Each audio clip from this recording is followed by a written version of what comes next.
आज भीख मांग के कितना भी लाऊं, ये गरीबी मिटने वाली नहीं है। रोज इसी तरह रोटी के टुकड़ों के लिए लड़ते रहना। अरे मर जाओगे ऐसे ही रोते रोते। अब बस भी करो, जब देखो तो बड़बड़। ये तो चलता ही रहेगा। चलता ही रहेगा। अरे इनमें से एक चाहे तो सारे घर को सुख दे सकता है। पीढ़ियों के दलित कर मिट जाएं, रोज रोटी मिले, अच्छे कपड़े पहनने को मिले, सुख से रहें। राजा ने खड़ा किया है चौक पे सोने हीरे का पुतला। इनमें से एक मरने को तैयार हो जाए तो जन्म जन्म का शाप मिट जाए। अरे ऐसे भी जी के क्या कर लोगे? मर जाओगे तो कम से कम दूसरों को सुख तो मिलेगा।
कुत्ते की तरह से लड़ते रहते हैं।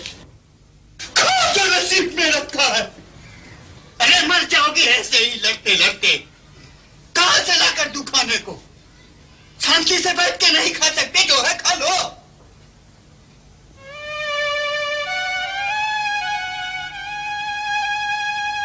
बापू, मैं तैयार हूं।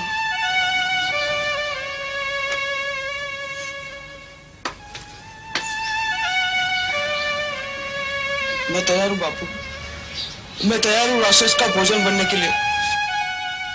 मुझे दे दीजिए वहां, और वो सोने का पुतला ले आए बापू।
मैं नहीं मरूंगा, मैं ऐसे नहीं मरूंगा, मैं ऐसे नहीं मरूंगा, मैं नहीं मरूंगा, मैं ऐसे नहीं मरूंगा, नहीं मरूंगा, नहीं मरूंगा, नहीं मरूंगा, नहीं मरूंगा।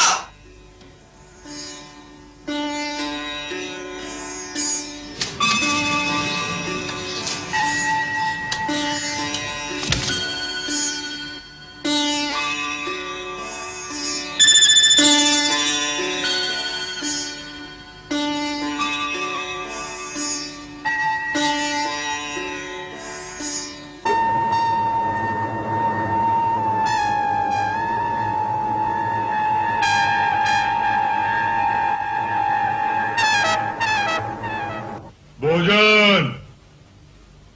आज राजा का वादा मुझे याद आया। आज वो मुझे भोजन भेजेगा। राजा ने मुझसे वादा किया था कि 7 दिन के अंदर अंदर वो मुझे भोजन भेजेगा।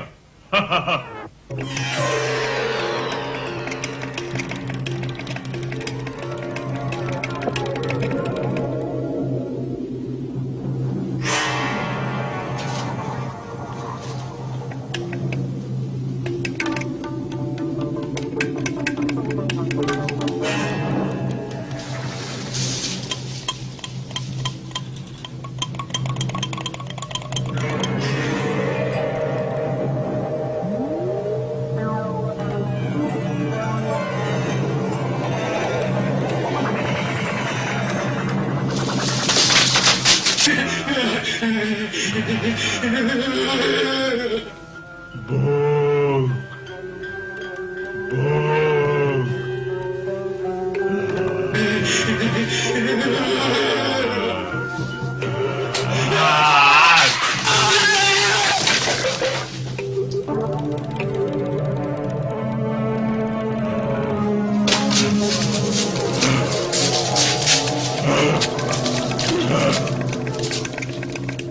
भोजन, भोजन, भोजन।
इतनी कहानी सुनाने के बाद बैताल ने विक्रम से एक प्रश्न किया।